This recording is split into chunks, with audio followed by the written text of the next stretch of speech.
ልክ እናንተ እንደምትጨነቁት እኛም እኮ ይጨንቀናል። እኛም የምንጨነቅበት ጊዜ አለ። እናንተ ኃጢአት እንደምትሰሩ እኛም እንሰራለን። በተጨነቅን ጊዜ ግን የምናርፈው ከዳዊት መዝሙር አንዱን በመዘመር ነው።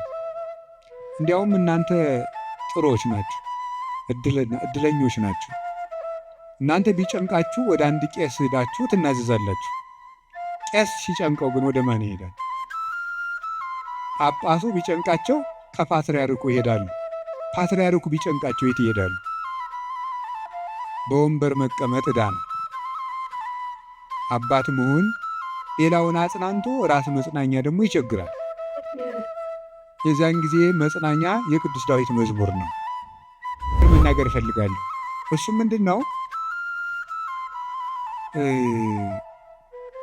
እኔ አሁን እግዚአብሔር ጸሎታችን አልሰማን ያለ የሚመስልን በካህናት ላይ ያላችሁ እምነት እየቀነሰ ስለመጣ ነው። እውነት ነው፣ እኛ ኃጢአት እንሰራለን። ግን ኃጢአታችን ለራሳችን ትታችሁት እናንተ በእግዚአብሔር ብታምኑ ትጠቀሙ ነበር። ግን ነውር ለቃሚ ይሆናቸዋል።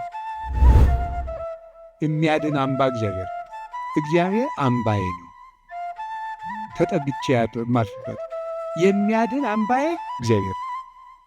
ዘመድም ስልጣንም ወገንም የጓደኛ ብዛትም መሳሪያም አያድንም። የሚያድነው እግዚአብሔር። የአንዲት ንስሐ የገባች ነፍስ ዝናዋ ስነ ምግባሯ ቤተ ክርስቲያንን ሞላ። አሳዳጁን ጳውሎስ አይደለም እንዴ ተነስተን ቅዳሴ ላይ ቅዱስ ሐዋርያ ጳውሎስ ሰናየ መልእክት ፈዋሴቱ ያን ዘነሳከ አክሊለ ሰአ ወጸቲ በእንቲያን ያድኅን ነፍሳተን በብዛ ሳህሉ ወምሕረቱ በእንተ ስሙ ቅዱስ የሚባለው እኮ አሳዳጁ ጳውሎስ ነው።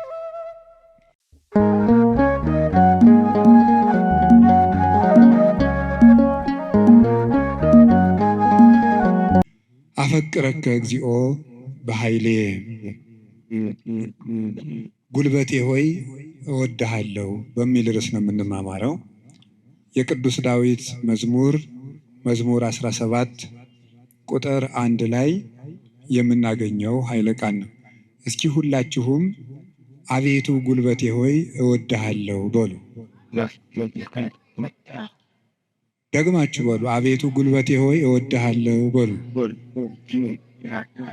ሶስተኛ አቤቱ ጉልበቴ ሆይ እወድሃለሁ። እሺ፣ መዝሙር 17 ቁጥር 1 ላይ ቅዱስ ዳዊት የተናገረው ኃይለ ቃል ነው። ሁላችሁም እንደምታውቁት ቅዱስ ዳዊት የእግዚአብሔር ፍጹም ወዳጅ ነው። በእንባው የሚታወቅ አባት ነው። ይገርማችኋል፣ በቅድስና ሰው በሚያየው የቅድስና ውበት ዳዊትን የሚበልጡ ብዙ ሰዎች አሉ። በልብ ውበት ግን ቅዱስ ዳዊትን የሚያህል ሰው የለም። ልቡ ውብ ነበረ። ብዙ ኃጢአቶችን ውጣ ውረዶችን አሳልፏል። ነፍስም ገሏል። የሰው ሚስትም ቀምተዋል።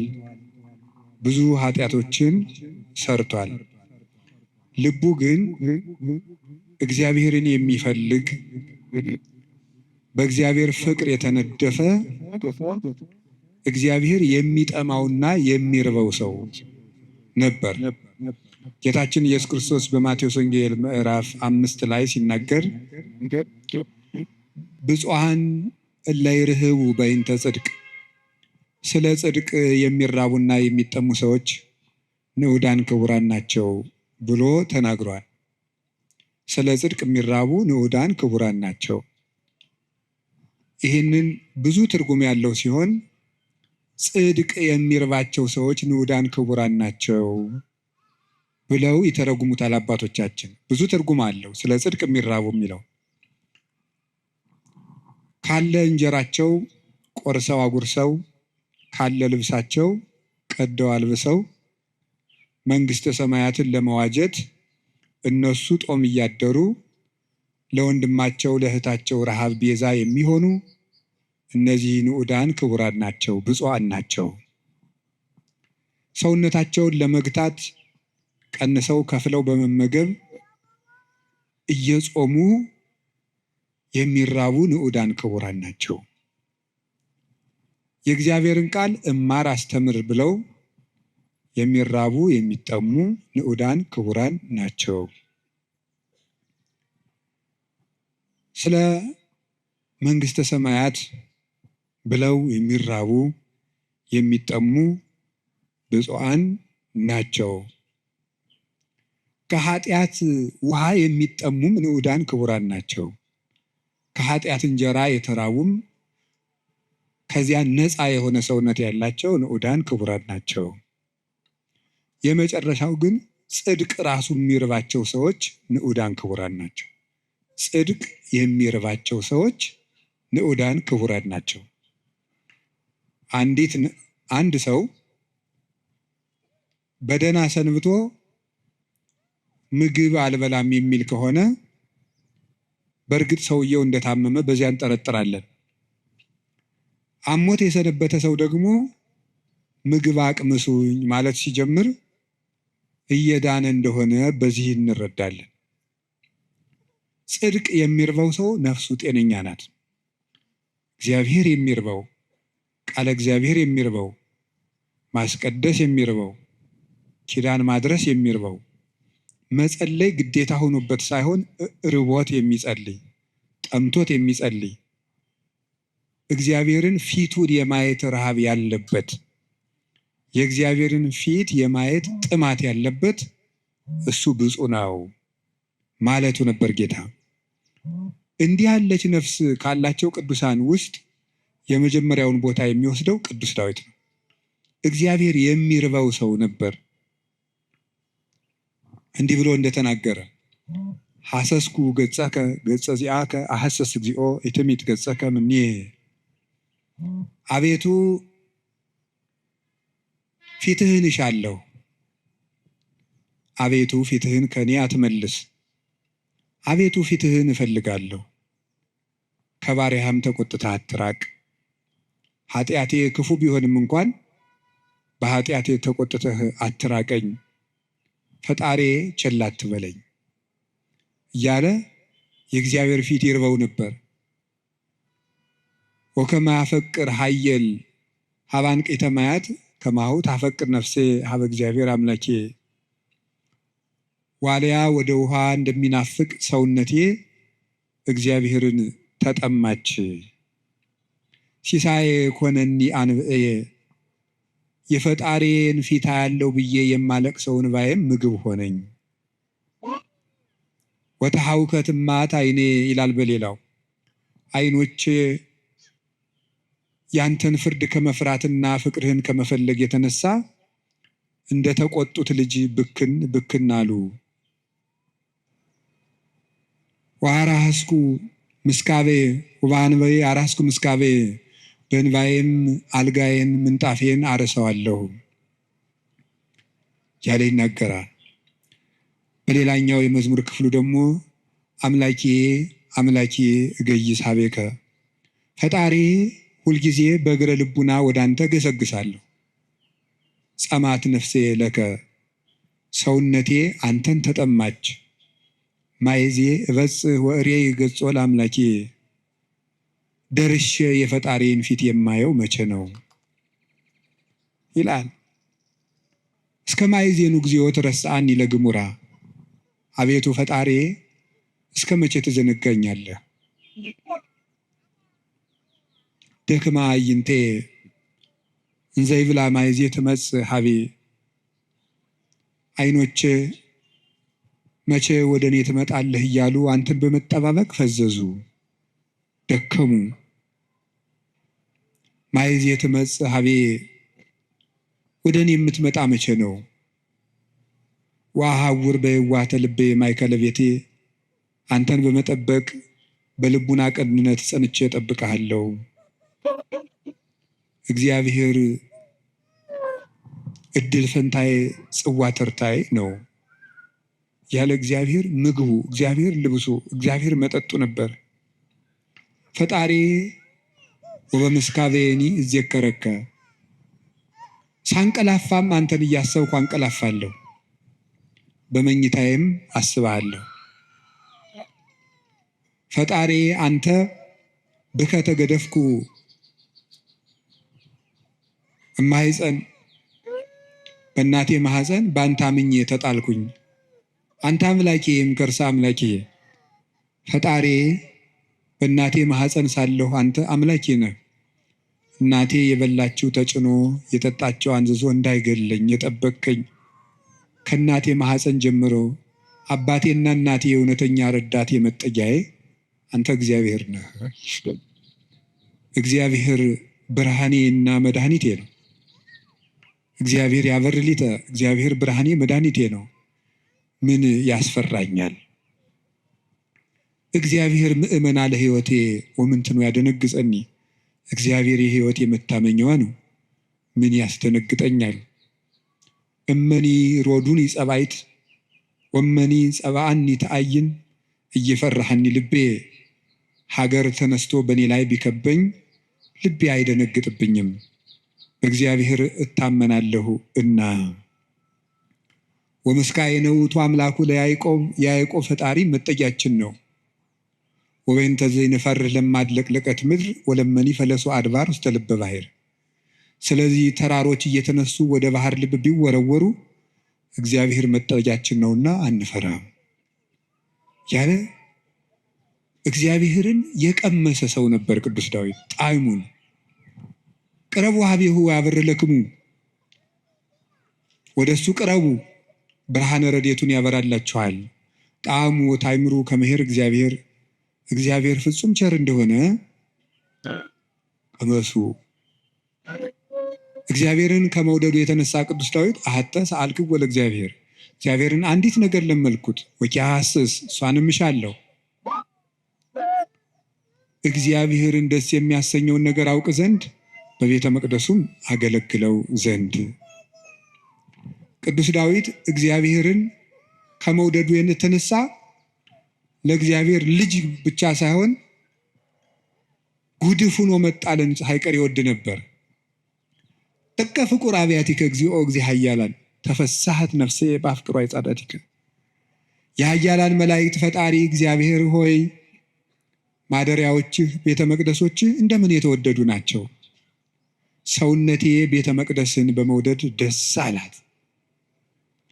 አብደርኩ እትገደፍ ውስተ ቤተ እግዚአብሔር ምንበር ውስተ ቤተ ኃጥአን፣ በኃጥአን ድንኳን ቤት አዳራሽ ተመችቶኝ ከሚኖር በእግዚአብሔር ቤት ብጣል እንኳ ደስ ይለኛል ይላል ቅዱስ ዳዊት። እግዚአብሔርን አመስግኖ የማያልቅበት ነው።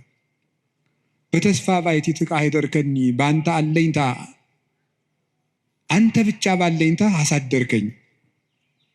በአንተ አምኜ እሰክም ወነውም፣ ዓይኖቼንም በአንተ አምኜ እከድናቸዋለሁ። ስነሳም አንተን አምኜ እነሳለሁ እያለ ልቡን በእግዚአብሔር የጣለ እግዚአብሔርን የሚወድ ሰው፣ የእግዚአብሔር ልብ የፈሰሰለት ሰው ነበረ። እንደ አባት ሲቆጣው ብክን ብሎ የሚደነግጥ፣ በፍቅሩ የተነደፈ ርኅሩህ፣ ጠላቶችንም ስለ እግዚአብሔር ብሎ የሚወድ የጌታችን የኢየሱስ ክርስቶስ ወንጌል ምልክት የነበረ አባት ነው ቅዱስ ዳዊት። ለዚህ ነው የዳዊት መዝሙር በተዘመረበት አጋንንት የሚደነግጡት፣ ልብ ሰላም የሚያገኘው። ስለዚህ የተወደዳችሁ ምዕመናን በጨነቃችሁ ጊዜ መዝሙረ ዳዊትን በጣም ውደዱት። እኔ ማስተማር ከጀመርኩ ጀምሮ ስለ መዝሙረ ዳዊት ነው የምናገረው። ልክ እናንተ እንደምትጨነቁት እኛም እኮ ይጨንቀናል። እኛም የምንጨነቅበት ጊዜ አለ። እናንተ ኃጢአት እንደምትሰሩ እኛም እንሰራለን። በተጨነቅን ጊዜ ግን የምናርፈው ከዳዊት መዝሙር አንድን በመዘመር ነው። እንዲያውም እናንተ ጥሩዎች ናችሁ፣ እድለኞች ናችሁ። እናንተ ቢጨንቃችሁ ወደ አንድ ቄስ ሄዳችሁ ትናዘዛላችሁ። ቄስ ሲጨንቀው ግን ወደ ማን ይሄዳል? ጳጳሱ ቢጨንቃቸው ከፓትርያርኩ ይሄዳሉ። ፓትርያርኩ ቢጨንቃቸው የት ይሄዳሉ? በወንበር መቀመጥ ዕዳ ነው። አባት መሆን ሌላውን አጽናንቶ ራስ መጽናኛ ደግሞ ይቸግራል።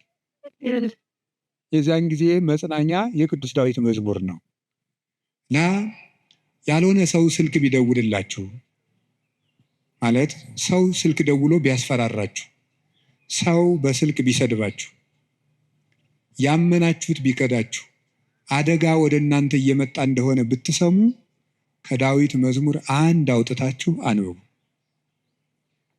እዚህ የመጣችሁት ለሕክምና ነው እንጂ እንደ አሬዎስፋጎስ አደባባይ የሚባል አለ ግሪክ ውስጥ። ዛሬ ምን አዲስ ፍልስፍና ይነገር ይሆን ተብሎ ህዝቡ ሁሉ አዲስ ወሬ ለማዳመጥ የሚሄድበት ነው። ስለዚህ መምህር ገሌ ምን ይሰብክ ይሆን ብላችሁ መቼስ አልመጣችሁም። ከብዙ ስራችሁ ከጠበበ ሰዓታችሁ ምናልባትም አንዳንዶቻችሁ ለመኖር ከተቸገራችሁበት ሳንቲማችሁ በታክሲ አውጥታችሁ ነው የምትመጡት። ይህንን እረዳለሁ። እኔ አንዳንድ ጊዜ የገጠር ሰው ያሳዝነኛል፣ አንዳንድ ጊዜ የከተማ ሰው ያሳዝነኛል። የገጠር ሰው የሚያሳዝነኝ በሚያሳዝንበት ነው፣ ለእነሱ ነግራቸዋለሁ። የከተማ ሰው አንዳንድ ጊዜ የሚያሳዝነኝ ደግሞ በተለይ ታክሲ የሚሰለፍ ሰው ያሳዝነኛል። እውነቴን አይደለም ነግራቸው፣ አልዋሽም። ሰው ሲሰራ ውሎ ቤቱ ለመግባት ደግሞ ታክሲ ተሰልፎ ብር ይዞም ለካ ደግሞ መሄድ ያቅታል። ወረፋው ደግሞ 1 ሰዓት 2 ሰዓት ደግሞ ይፈጃል። እንደገና ሄዶ ምን ብሎ ታክሲውም ተወዷል አሉ። ከዛችሁ እኔ በታምር ነው ሰው የሚኖረው፣ በታምር ነው። ካልሰረቃችሁ በቀር በታምር ነው እየኖራችሁ ያላችሁ፣ አንዳንዱን ማለት ነው። እና በዚህ ሁሉ ነገር መሀል የመጣችሁት ለሕክምና ነው። ሊታከም የሄደ ሰው የታዘዘለትን መድኃኒት ሲውጥ ነው ድህነት የሚያገኘው። አሁን የምነግራችሁን ነገር አድርጉት፣ እረፍት ታገኛላችሁ። በተጨነቃችሁ ጊዜ ሞባይላችሁን ከፍታችሁ የሆነ ነገር ወደ ማዳመጥ አትሂዱ። መዝሙረ ዳዊት መኪና ያላችሁ ሰዎች ካላችሁ መኪናችሁ ውስጥ እቤት እንዳለ ሁሉ መኪናችሁ ውስጥ ራሱ አንዱን ችሎ የማይወርድ አንድ መዝሙረ ዳዊት ቢኖራችሁ ጥሩ ነው። የሆነ ወረፋ እንኳን እስከምትጠብቁ የነዳጅ ወረፋም ሊሆን ይችላል፣ አላውቅም። መኪና ውስጥ ናችሁ 3 መዝሙር ዘምሩ። መስሪያ ቤት ገብታችሁ ወረፋ እስኪደርሳችሁ አንድ መዝሙርም ዘምሩ፣ የዳዊትን መዝሙር። ይገርማችኋል፣ መንገዳችሁ ሁሉ ብርሃን ይሆናል። እውነቴን ነው የምነግራችሁ። መቼም ስብከት ድራማ አይደለም። በቅድስና ሕይወታችን አባቶቻችን አንመስልም። በእውነት እኔ በግሌ ብዙ የጎደፉ ኃጢአቶች ይኖርብኛል። ግን በጸሎት በኩል ያልሞከርኩትን አልሰብክም። ስለዚህ መዝሙረ ዳዊት አጽናንቶኝ ነው እንጂ የምናገረው ያነበብኩትን አይደለም የምናገረው። የሆነውን ነው የምነግራችሁ። ይጠቅማቸዋል። መዝሙረ ዳዊት አንብቡ። ሰው ላይ አትጠጉ፣ በሰውም አትሸበሩ። እግዚአብሔር ክንድ ላይ እረፉ። ያንን ደግሞ የሚሆነው መዝሙረ ዳዊት ስታነቡ ነው። ዘምሩ። የዳዊት ሲጨንቃችሁም መዝሙረ ዳዊት አንቡ፣ ደስ ሲላችሁም አንብቡ። እግዚአብሔር ደስ ሲለን እሱን ማስታወሳችንን ይፈትነናል። ሲከፋን አኩርፈን አለመውጣታችንን ይፈትነናል። ስለዚህ ሲከፋን የምንዘምር እሱ እግር እንገኝ። ምንድነው? ሴት በሚያስጨንቅ ስቃይ ትወልዳለች፣ ወልዳ ስትጨርስ ከባሏ እግር ትገኛለች ይላል። ኦሪት ዘፍጥረት ያለው አይደለም? በምጥ ወልደሽ በስቃይ ወልደሽ ፈቃድሽ ወደ ባልሽ ይሁን ያለ። በስቃይ ትወልዳለች፣ ወልዳ ስትጨርቅ ከባሏ ጋር ትውላለች። ይሄ ማለት አንዲት ነፍስ በመከራ ተጨንቃም ከሙሽራዋ ክርስቶስ እግር ነው መገኘት ያለባት። ትርጉሙ ይሄ ነው፣ መንፈሳዊ ትርጉሙ። የቅዱስ ዳዊት መዝሙር ደግሜ ነው የምነግራችሁ። አሁን ምናልባት እዚህ ቤተክርስቲያን ውስጥ ተመልሼ ብመጣና ባስተምር ሌላ ቀንም ስለ መዝሙረ ዳዊት ልናገር እችላለሁ። ቅዱስ ዮሐንስ አፈወርቅ ምን ይላል? ስብከት እንዳሻሽል ከፈለጋችሁ እናንተ ያለባችሁን ችግር አሻሽሉ ብሏል። እናንተ በተመሳሳይ ሁኔታ እየኖራችሁ ተመሳሳይ ርዕስ አትስበከን አትበሉኝ። ስለዚህ የእናንተ ህይወት መጀመሪያ የነገርኳችሁን ችግር ከለቀቀ አሁን ደግሞ አዲስ ስብከት ይዤ እመጣለሁ ይላል። ስለዚህ በዚህ ዘመን ሩቅ ነገር ምንድን ነው ቢባል ተስፋ ነው። ተቆጥቼ መስበክን ያሁን እየተውኩ መጥቻለሁ። ኑሮ ተቆጥቶት ይሄ ሰው ጦርነት ተቆጥቶት ምን እናርገው ብዬ ዝም ብዬ ተስፋ ነው የምነግራችሁ። እና ለተስፋ ደግሞ የቅዱስ ዳዊት መዝሙር ፍጹም ፍጹም መሰላል ነው። ምዕመናን ፈትኑና ውቀሱኝ። ማታ ማታ አንድ መዝሙረ ዳዊት ስትገሙ ከመተኛታችሁ በፊት እንደው 1 ሰዓት 2 ሰዓት 3 ሰዓት በቃ ከስልካችሁ ፍሪ መሆን አለባችሁ። ስለዚህ መዝሙረ ዳዊት አንብቡ። እግዚአብሔር ከእናንተ ጋር ይሆናል። ቅዱስ መቃርስ ምን ይል ነበር? ጌታዬና አምላኬ መጠጊያዬ ኢየሱስ ክርስቶስ ሆይ ይሄንን ሌሊት የማድርበት ጉልበት የለኝም። ሌሊቱን እንዴት እንደማድር አንተ ታውቃለህ። አንተ ከኔ ጋር ሁን፣ በፈቃድህ አሳድረኝ ብሎ ይጸልይ ነበር። ስለዚህ የቅዱስ ዳዊትን መዝሙር ጸልያችሁ አንብባችሁ ተኙ። ማለዳችሁን እግዚአብሔር ማታውን የቀደሰ ሰው ማለዳውን ይቀድሳል። ማታችንን ካበላሸ ነው ማለዳችንም ይበላሻል። ማለዳችን ከተበላሸም ማታችን ይበላሻል። ማለዳም በመዝሙረ ዳዊት እንጀምር ሲሆን አንዳንድ መዝሙራትን በቃላቸው አጥኑ። ስንት ነገር ተሸመድዶ የለ እንዴ? ሐሜት እኮ አሁን ስንት ሰው ያውቃል። ሰው እኔ እንደው አንዳንድ ጊዜ ይገርመኛል። ሰው ወሬ እንዴት አድርጎ እንደሚይዝና ቃለ እግዚአብሔር አጥና ሲሉት ግን ወር አይዘው። ሐሜት ግን በ5 ደቂቃ ስንት ሐሜት ይሸመድዳል። አጥኑ መዝሙረ ዳዊት መጠጊያችሁን እግዚአብሔር አድርጉ እና ቅዱስ ዳዊት በረከተ እግዚአብሔር የሞላበት ፍጹም የፍቅር ሰው ነበረ። ሰውንና እግዚአብሔርን ይወድ ነበር እላችኋለሁ። የቅዱስ ዳዊት በረከቱና ረድኤቱ አሸናፊነቱ ጭምር ከሁላችን ጋር ይሁን። ቅዱስ ዳዊት ጠላቶቹ ሁሉ ተሸንፈውለት እረፍት ካገኘ በኋላ የዘመረው መዝሙር ነው ይባላል። መዝሙር 17 ጠላቶቹ ሁሉ አርፈውለት የዘመረው መዝሙር ነው ይላል። በእኛም ላይ የሚነሳብንን ነገር ሁሉ እግዚአብሔር ያሳርፍልን፣ እረፍት ይስጠን መድኃኒዓለም። ስለዚህ ምን አለ? አቤቱ ጉልበቴ ሆይ ተናገሩ እንጂ በሉ ሁላችሁ። እኔን መሰላችሁ እንደ እግዚአብሔርን እኮ ነው በሉ። እሺ አቤቱ ጉልበቴ ሆይ በሉ። እሺ ማን ነው እንደዛ የሚለው? እግዚአብሔርን። በጣም የሚያስደንቅ ነገር ነው። እኔ እንግዲህ 3-4 ነጥቦችን ልንገራችሁ። እግዚአብሔር ለምንድን ነው ጉልበት የሚባለው የሚለውን ለምነግራችሁ። አፈቅረክ እግዚኦ በኃይሌ፣ ኃይልን ስላደረክልኝ አመሰግንሃለሁ ነው የሚለው። ኃይልን ስላደረክልኝ አመሰግንሃለሁ። ግዕዙ እንደዛ ብሎ ይፈታዋል። አንድምታችን አንድም ስላደረክልኝ ኃይል አመሰግንሃለሁ፣ አንድም ኃይልን የምታደርግልኝ ነህና አመሰግንሃለሁ። ያለፈውንም የሚመጣውን እስካሁን ኃይልን ስላደረክልኝ አመሰግንሃለሁ፣ ነገም ኃይልን ስለምታደርግልኝ ቀድሜ አመሰግንሃለሁ። ሲናገር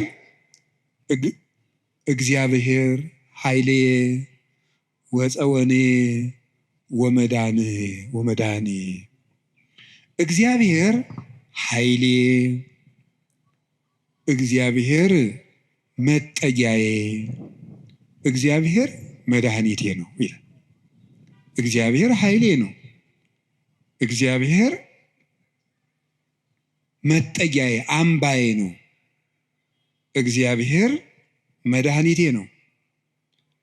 ሊቃውንት ሲፈቱት እግዚአብሔር ብዋጋ ማሸነፊያዬ ጋሻዬ፣ ብሸሽ መጠጊያዬ ነው ይላል። ሰልፍ በመጣ ጊዜ ድል የምነሳበት እሱ ነው፣ በሸሸው ጊዜ የማመልጥበት መጠጊያ እሱ ነው፣ የሚያድነኝም እሱ ነው የሚለውን ሊቃውንት ሲተረጉሙት የማያድን አምባ አለና ይላሉ። የማያድን አምባ አለና እግዚአብሔር ግን የሚያድን አምባ ነው ይላል። ብዙ ሰዎች የተጠጉበት አምባ ሁሉ አላዳናቸውም። አይታችሁ እንደሆነ ማለት ነው። እየሰማችሁ ነው? አዎ። የተጠጉበት አምባ ሁሉ አላዳናቸውም። እንዲያው ብዙ ሰዎችን ሰው ሲያሰቃዩ የነበሩ ነገስታትን ሁሉ አንዳንድ ጊዜ ነገስታትን፣ ኃያላን ሰዎች፣ ንፉግ ባለጸጎች እነዚያን ሁሉ ታሪክ እንደ ቁጭ ብዬ ሳስበው ብዙዎቹ ያ ነገራቸው እንዳጠፋቸው ነው የምታዩት። ጉድጓድ ውስጥ ከተማ ሰርተው የሚኖሩትን ሁሉ መርምሮ አውጥቶ አንጠልጥለው የሚገል ጥሎባቸዋል። ሁሉንም ማለት ነው። የማያድን አምባ አለና 100 ኪሎ ሜትር የምድር ውስጥ ከተማ ቢሰራ አንድ ሰው አይድንም።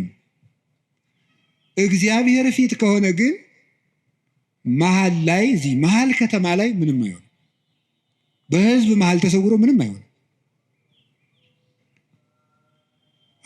ዛሬ አቡነ ገብረ መንፈስ ቅዱስ ናቸው እንደምታውቁት። አቡነ ገብረ መንፈስ ቅዱስን አንዱ መነኩሴ ሂድና ጾም እንዲህ ያለ ቤተክርስቲያን ቅዳሴ ቀድሰን አሉት። አይ እንዴት አድርጎ ይሆናል? መነኩሴው በአብይ ጾም ከተማ ለከተማ እየዞረ ይሉኛል አሉ። ምዕመናን ከባዶች ናቸው እኮ ለማማት አይደለም። እኔ ግን ምዕመናን አንድ ነገር መናገር እፈልጋለሁ። እሱም ምንድን ነው? እኔ አሁን እግዚአብሔር ጸሎታችንን አልሰማን ያለ የሚመስለን በካህናት ላይ ያላችሁ እምነት እየቀነሰ ስለመጣ ነው። እውነት ነው፣ እኛ ኃጢአት እንሰራለን። ግን ኃጢአታችን ለራሳችን ትታችሁት እናንተ በእግዚአብሔር ብታምኑ ትጠቀሙ ነበር። ግን ነውር ለቃሚ ሆናችኋል። ከዚያ የተነሳ አትጠቀሙ። እኔ አሁን ሰሞኑን አይቻለሁ። የሄድኩበት ሀገር ገብቶ ይቀድሳል። ቀድሶ ሲወጣ ሲጋራ እያጨሰ ነው የሚሄድ ቄሱ። አሁን የኢትዮጵያ ካህናት ይሄን ብታየው አትሰቅሉንም? መሀል ከተማ ላይ ጳጳስ ሲያጨስ ነው አይቻለሁ። ጳጳስ እያጨሰ ምን ትላላችሁ እስቲ? ጳጳሱ ሲጋራ እያጨሰ ቡል። እኔ ጳጳሳት ያጭሱ የሚል አዋጅ አልናገርም፣ እነሱም አይሰሙኝም ብል ራሱ እነሱም አይሰሙም። የእኛ ጳጳሳት እኔ አያደርጉም፣ አይሰሙም። ግን ማለት የፈለግኩት ሲጋራውን ቡል እያደረገ መጥተው እጁን ሳም አድርገውት ይሄዳሉ ምዕመናን። እኔ በዓይኔ እኮ ነው ያየሁት። ትናንት ራሱ አይቻለሁ። ዛሬ ጠዋት ነው የገባሁት። እነሱ እንደዛ ነው የሚያደርጉት። እግዚአብሔር ጋር እንጂ ሰው ነውር ላይ አይደለም የሚጠረጠሩት። ጉልበታችን መምጣት ያለበት ወደ እግዚአብሔር እንድንጠቀም መጠጊያ ማድረግ ያለብን እግዚአብሔርን ነው። የዘመን ጉዳይ እንጂ ማንም ሰው ከእግዚአብሔር ተለይቶ የተጠጋበት አምባ ሁሉ አይረባውም፣ አይጠቅመውም። ከእግዚአብሔር የተጠጋ ግን ይኸው ኤልዛቤልን ታውቋታላችሁ አይደለም? ናቡቴን እንደዚህ አድርጋ አስገድላ፣ እሷ ግን በግንብ የተሰራ ምርጥ ቤት በዘመኑ ድንጋይ ተወርሮ የማይፈነቅለው ቤት በሙሉ ሰርታ፣ ሰረገላ የማይገባበት ቤት ፈርሳ፣ በጦር የማይወጋ ቤት ሰርታ፣ ይገርማቸዋል። ገለው አውጥተው በመስኮት ነው እንዲያውም ጎትተው የጣሏት። ደሟንም ውሻ ነው የላሰው። መጽሐፍ ቅዱስ ይናገራል። ይሄ የሚያድን አምባ እግዚአብሔር። የሀብት አምባም አያድንም፣ የዘመድ አምባም አያድንም፣ የጦር የሰረገላ አምባም አያድንም። አንድ ሰው ብዙ ቀን ክፉ ነገር አልደረሰበትም ማለት መጨረሻው ያምራል ማለት አይደለም። ጽዋው ሞልቶ እስኪፈስ እግዚአብሔር ሊታገስ ይችላል። ትዕግስቱን የፈጸመለትና ሰው በቸርነቱ መጠቀም ያቃተው ዕለት ግን የፍርዱን ጽዋ ይቀዳዋል። የሚያድን አምባ እግዚአብሔር። እግዚአብሔር አምባዬ ነው፣ ተጠግቼ የማልፍበት የሚያድን አምባዬ እግዚአብሔር። ዘመድም ስልጣንም ወገንም የጓደኛ ብዛትም መሳሪያም አያድንም። የሚያድነው እግዚአብሔር። በዚህ ነው ኃይሌ ወፀወኔ ብሎ ወመድኃኔ የጨመረበት። የሚያድን አምባዬ አምላኬ ረዳኤ ወትወከል ቦቱ፣ ፈጣሪዬ እውነተኛ ረዳቴ ነውና እታመንበታለሁ። እውነተኛ ረዳቴ ነው ብሏል። እውነተኛ ረዳቴ ነው ሲል እውነተኛ ረዳት ማለት ምን ማለት ነው? እውነተኛ ረዳት ለምሳሌ አሁን ሰው እንጀራ አብልቶ እያበላ ብር ሰጥቶ ብር የሰጠውን ሰውዬ ቪዲዮ ይቀርጻል። ልብስ አልብሶ ቪዲዮ ይቀርጻል።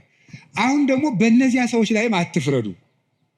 እንደዚህ ስላችሁ አንድ ሰውዬ ነበር፣ የቅዱስ ዮሐንስ አፈወርቅ ሄዶ እንዲህ አለው፣ መምህር ሆይ ምጽዋት መመጽወት እወዳለሁ፣ ስመመጸውት ደግሞ ስመሰገን ደስ ይለኛል። ስለዚህ ተወው አለው። አይ ምጽዋቱን ተወው ካልከኝ ማነው ውዳሴ ከንቱን ተወው ካልከኝ ምጽዋቱን እተዋለሁ አለው። በል እንግዲህ ከነ ውዳሴ ከንቱ መጽውት አለው። ምክንያቱም ሰው አዝመራ ዘርቶ ምንም ባይጠብቀው ለእሸት ያህል ጥቂት አያጣም። አንተም ከነ ውዳሴ ከንቱ ስጥ ዝም ብለህ፣ እግዚአብሔር በረድኤቱ ዋጋ አይነሳህም አለ። ስለዚህ እገሌ መመስገን ፈልጓል አትበሉ። ይፈልግ፣ እኛ ምን አገባን? ይፈልግ ማለት የፈለግኩት ግን እውነተኛ ረዳት የተባለው በመርዳቱ የማይመካ እግዚአብሔር ነው። በመርዳቱ አይመካም። ገብቷችኋል አይደል? አንዳንድ ሰው ሱሪ ገዝቶ አቀማመጣችሁን ሁሉ ኦዲት ማድረግ ይጀምራል። ሱሪ ከገዛላችሁ አንተ ጭቃ ላይ ለምን ትቀመጥ የሚል ሱሪቱን እያየ ነው እሱ ስለገዛ ሊል ይችላል ነው። እኔ አላየው እንደዛ የሚያደርግ ሰው አይቼ አላውቅም። እንደሱ ነው የምታደርገው የሚል ማለት ነው። በይፋ መከራ የሚያለ እውነት የሚመጻደቅ ኧረ እንረጋጋ። በማን ላይ ነው ለዚህ የበቃል? አናውቅህም፣ ውሃ ቀቅለህ የምታድር አልነበርክም የሚል ሰዋል። እንደዚህ ጠቅ የሚያደርግ በነገር መርሽ እግዚአብሔር እንደዚያ በአሽሙር አይወጋም ሰጠው ብሎ እውነተኛ ረዳቴ ነው ያለው እሱ ነው። እግዚአብሔር ሳይሰለች ይረዳል። ሁልጊዜ ነው የሚረዳው። እግዚአብሔር ምንድን ነው የምትሉት? አንኮንዲሽናል ላቭ ነው የምትሉት መሰለኝ አሉ። የእግዚአብሔር ፍቅር ሁኔታ የለውም ማለት ምን ማለት ነው? ጥሩ ሰው በሆንኩ ቀን የረዳኝ እግዚአብሔር በረከስኩ ቀን አይተወኝም። ስለዚህ እግዚአብሔር እውነተኛ ረዳት ነው። ሰው ግን ቀን የጣለለታ ጥሎ ይሄዳል። እግዚአብሔር እውነተኛ ረዳት ነው። ሁሉ ነገር ሲያልቅ ብቻችን ስንቀር አብረውን የሚቆም እሱ ነው። የእግዚአብሔር ቤተሰቦች እግዚአብሔር እውነተኛ ረዳት ነው ማለት እሱ ነው። መርጦ አይረዳም እግዚአብሔር። አሽቃብጡልኝ አይልም። አሁን እኮ በጣም እኔ እንደው አንዳንድ ጊዜ ይገርማል። አሁን ለምሳሌ ለቤተ ክርስቲያን እንኳን ሰው ስራ ለመስራት ትሪትመንት ይፈልጋል። እንዲህ ይባላል እኒህ አቶ ገሌ በእውነቱ ለዚህ ቤተክርስቲያን ዋና ቀኝ እጅ ናቸው ካልተባለ ደስ አይለውም።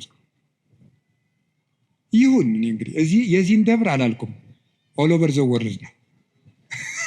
ገብቷቸዋል አይደለም? የዚህን ደብር ማለት ሳይሆን በቃ በአጠቃላይ ሰው እኔንም ጨምሮ ማለት ትሪትመንት በቃ ኮሚኒኬሽኗ ካላማረች ወይ አለቃው ወይ ሰባኪው ወይ መምህሩ ገብረ ስላሴ ወለተ ስላሴ መጣችሁልን አልተባለ አይሆን። እግዚአብሔር እንደዚያ አይደለም የሚል አሁን ዝም ብለህ መተህ እግዚአብሔር ሆይ ሳንል ዝም ብለን እንዲሁ ቆም ምብንል ይሰማል፣ ልብን ያዳምጣል እግዚአብሔር። እለትሰምዑ ለሆሳሰ ልብ። ቆይ በኋላ የኔታ ይሉላቸዋል መላከ ገነት። እኔ በዚህ በጩኸቱ ዓለም ስለሌለውበት እሳቸው ይሉልናል። ይሄ መልካ ሕማማትና በጣም ደስ ይለኛል። ስለ ስላሴ የሚነገር ነውና እለትሰምዑ ለሆሳሰ ልብ። ደስ ሲል ስላሴ የልብን ሹክሹክታ የሚሰሙ የልብን አፍን አይተው ሳይሆን ነገር አሳምሮ ተናግሮ። እኛ እኮ ኮሚኒኬሽን ስኪል ተብሎ ኮርስ እየተሰጠን ነው። ሰው የሚወድልህ ወግ እንዴት አድርገህ ታዋጋለህ ነው ጨዋታው። መከራ አድርገህ ማዳመጥ አንዱ ስኪል ነው ምናምን። የሰዎችን ጥቅም አስቀድም፣ ምንትስ እንደዚህ በል፣ የቃላት ምርጫ ይኑርህ። እግዚአብሔር እንደዚያ ሳይል ቅጠሉ አድርገው ተናገሩ። ፍልስፍና ተምረዋል፣ ዲግሪ ያላቸው፣ አነጋገር ይችላሉ። መግቢያው እንዴት ነው? ሀተታውሳ ኮንክሉዥኑ ጥሩ ነው አይልም። እግዚአብሔር ልብን ይሰማል። ልብን የሚሰማ እግዚአብሔር ነው። ሐና የሳሙኤል እናት ሐና ምንም እኮ ነገር አላለችም። በልቧ ነበር የምታተኮትኩ። እግዚአብሔር የልቧን ይሰማል። እግዚአብሔር የልቧን ይሰማል። ሌሎችም እና እግዚአብሔር ልብን ያያል፣ ሰው ፊትን ያያል የተባለ ለዚህ ነው። አንዳንድ ጊዜ እውነቴን ነው የምነግራችሁ፣ መታችሁ የምትሉት ከጠፋችሁ ብትችሉ ዝም ብላችሁ የአባታችሁ ቤት አላለ ቁሙ፣ ዝም ብላችሁ እዚህ ገብታችሁ ራሱ አንዳንድ ጊዜ ጭንቀት ይበዛና ቃላት ያጥርና ኃጢአት ይደራረብና አፍን መክፈት ያቅታል። ገብቶ ዝም ብሎ ቢቻል ማልቀስ ጥሩ ነው። እግዚአብሔር ከሺህ ቃላት አንድ ዘላላ እንባን ይወዳል። እዚህ ገብቶ ማልቀስ እና እግዚአብሔር እውነተኛ ረዳቴ ነው። ወረት የሌለው ትናንት ረድቶ ዛሬ ችል የማይል አፍ ላይ የሌለው በሌላ ፍቅር የማይወሰድ ወዳጅ የማይለውጥ ስንለወጥ የማይለወጥ አባት እግዚአብሔር ነው። ደግሞ የማይደክመው የማይሰለች ለሁሉም የሚበቃ አባት እግዚአብሔር ነው። እኔ ለምሳሌ አሁን እንዳንድ የቤተ ክርስቲያን መነኩሴ አሁን ለምሳሌ 3 ሰዎች ሊያነጋግሩ ቢፈልጉ 3 ሰዎች እንዳነጋገርኩ መሽቷል ደናደሩ ቤት እግዚአብሔር ይህን ሁሉ ሰው በአንድ ጊዜ ይሰማል። አዲያ እውነተኛ ረዳት አይደለም ነው። አንድን የቤተ ክርስቲያን አባት በጣም ትልቅ ሰው ቢሆን ሁልጊዜ ከሌሊቱ 6 ሰዓት ብትደውሉበት አንተ ስራ የለህም፣ ስርዓት አትይዝም፣ በዚህ ሰዓት ይደወላል ሊሉ አይችሉም ይላሉ። እግዚአብሔር መንፈቀ ሌሊት ብንጠራው አለ። እግዚአብሔር ሊነጋ ሲል ብንጠራው አለ። እግዚአብሔር የትም ሆነን ብንጠራው አለ። ገደል ውስጥ ብንጠራው አለ። የረከሰ ቤት ውስጥ ሆነን ብንሰራው ምንድነው ሌሊት በምንጣፌ ላይ ሳለው ነፍሴ የወደደችውን ፈለግኩት ይላል መኃልየ ሰሎሞን ላይ። እና ይህን ምንጣፍ የሚለውን ሊቃውንት ተርጉሙ ይላሉ በኃጢአት አልጋ ውስጥ ተዘፍቄ ሳለው ፈጣሪን አሰብኩት። ውድቀት ውስጥ ሆነን ብንጠራው እግዚአብሔር ይሰማል። እግዚአብሔር እውነተኛ ረዳቴ ነው ያለው ለዚህ ነው። ምእመኔ ወቀርነ ሕይወቴ፣ የምታምንበት የሕይወቴ መመከቻ ቀንድ እግዚአብሔር ነው። ሶበ ጽዋይ ክወለ እግዚአብሔር እድህንም ጸሬ፣ ፈጣሪ እግዚአብሔርን በጠራሁት ጊዜ ከጠላቶች እድናለሁ። ይህንን ይዞ ሰሎሞን የእግዚአብሔር ስም የጸና ግንብ ነው ይላል። መጠጊያ የእግዚአብሔር ስም ነው። የእግዚአብሔር ስም ሲጠራ፣ እግዚአብሔር የሚል ስም ሲጠራ ምድርና ሰማያት ይደነግጣሉ። ኢየሱስ የሚል ስም ሲጠራ ምድርና ሰማያት ይደነግጣሉ። ፊልጵስዩስ ምዕራፍ 2 ላይ አለላችሁ ከመለስሙ ለእግዚእነ ኢየሱስ ክርስቶስ ይስግድ ኩሉ ብርክ ዘውስተ ሰማይ ወዘውስተ ምድር ወዘበታሕት ያለ ምድር። ለኢየሱስ ክርስቶስ ስም በሰማይና በምድር ከሰማይ በላይና ከምድር በታች ያለ ጉልበት ሁሉ ሊንበረከክ ይገባል። ለአንድ መነኩሴ ገዳም ሲገባ ከሚሰጠው ትምህርት አንዱ የኢየሱስ ክርስቶስን ስም መላልሰ መጥራትን አታቋርጥ ነው የሚባለው። የኢየሱስ ክርስቶስን ስም ኢየሱስ ክርስቶስ ጌታዬ ኢየሱስ ክርስቶስ ወይ ማረኝ ብዙ ቀን እናገራለሁ። እንዲህ ኢየሱስ ክርስቶስ የሚለው ስም ዝም ብሎ የሚቀር ስም አይደለም። ዲያብሎስ የሚፈራው ኢየሱስ የሚለውን ገና ሳይጨርሰው ቅዱስ እንጦንስ ነበር የከበቡት አጋንንት የተበተኑት። በገድለ ቅዱስ እንጦንስ እንደተጻፈ ክርስቶስ ኢየሱስ አማኑኤል እግዚአብሔር ብሎ መጥራት ዝም ብሎ አይደለም። በፍቅር ጥሩት፣ ጉልበቴ ይሆናቸዋል። ስለዚህ ጉልበቴ ሆይ እወድሃለሁ ያለው ከዚህ የተነሳ ነው። የእግዚአብሔርን ስም በጠራሁት ጊዜ ከጠላቶች እድናለሁ። ፈሪ አትሁኑ፣ ጠንቋይ አትሁኑ። ውሸታም ነው ጠንቋይ፣ አትፍሩ። ምናልባት እደግምባችኋለሁ ምናምን ቢል ምንም አትፍሩ። አሁን ይሄ ድሮማ ምን ያደርገ ይሄ ጠንቋዩ ሁሉ ጨው በቂጣ ቅቤና በርበሬ አንድ ላይ ሆኖ በገጠር በነገራችሁ ላይ ጨው የሚባል በርበሬ ነው እና በጣም ይገርማል። እና በጨው እንጀራ በላው ካልክ ሳልት አይደለም እንትን ነው በርበሬ ነው። እና በጨውና በቅቤ ተቀብቶ ቂጣ ያንን ያዞሩና አጋንንቱ ምናምን ብለው ደጋሞ ቱቱቱቱ ብለው መንገድ ላይ በቃ እያማተበ መብላት ቄስ ተመስገን እያለ በስመ አብ ወወልድ ወመንፈስ ቅዱስ ግጥም አድርጎ ነው። የሰይጣን እንጀራ የለውም።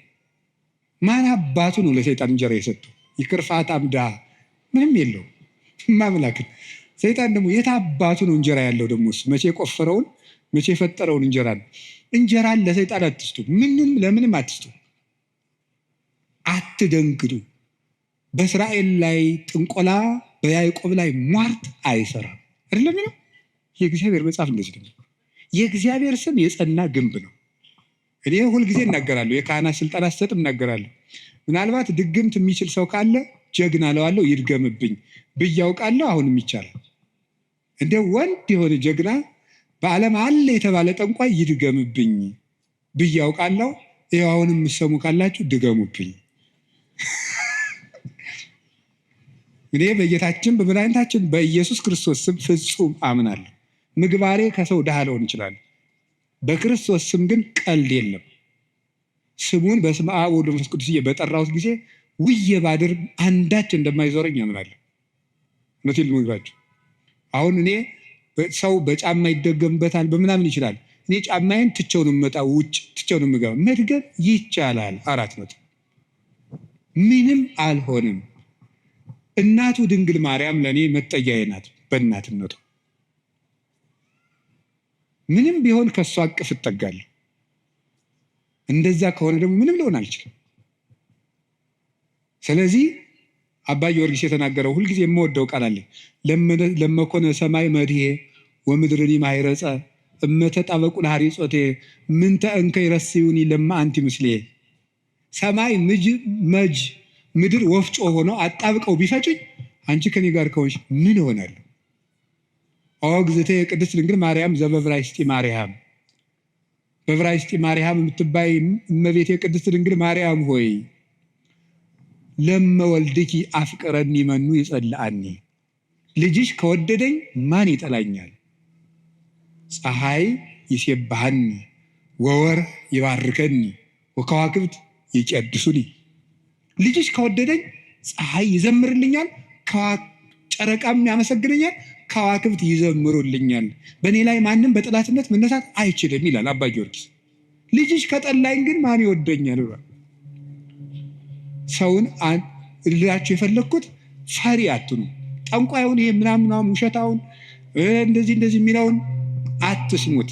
ደግም ባለው ማንም ድሪቶ የፈለገውን ቢያይ ፈሪ አትሆኑ። በሙሉ ልቤ የማምነውን ኢየሱስ ክርስቶስን እንዲህ ይናገራለሁ፣ እውነቴን ነው። ስለዚህ እግዚአብሔር የምዋጋበት የደህንነት ቀንድ በሬ በቀንዱ እንደሚጠበቀው እኔ በእግዚአብሔር ተጠብቄ እኖራለሁ ይላል ቅዱስ ዳዊት። እግዚአብሔር ሁላችንንም ይጠብቀን፣ ከሌሊት ከሚሰብር በቀን ከሚወርጅ ያድነን መድኃኒዓለም። ሁላችን በሰላም ወጥተን እንድንገባ ይፍቀድልን። ስለዚህ ጉልበቴ ሆይ በሉ እስኪ ምን አላችሁኝ? በሉ እንጂ። ስለዚህ ጉልበቴ ማለት ኃይሌ ማለት ነው። አሁን ትንሽ ነገር ስለዚህ ተናግሬ ትምህርቴን ለመቋጨት ልሞክር። ኃይል፣ በዚህ ዓለም ላይ ኃይል የሚባሉ ብዙ ነገሮች አሉ። የኤሌክትሪክ ኃይል አለ፣ የፊዚክስ ኃይል አለ፣ ሌላም ብዙ ኃይል አለ። እነዚያን ኃይሎች እዛው ትቻቸው፣ ግን በዚህ ደግሞ በማህበራዊ ኃይል በሚባለው ደግሞ ጥሩ ኃይሎች አሉ። እነሱ ኃይሎች ሶሻል ፓወርስ የሚባሉት እዛ ውስጥ ምን አለ? ለምሳሌ የመጀመሪያው እና አንዱ ኃይል የሚባለው የሞራል ፓወር የሚባል አለ።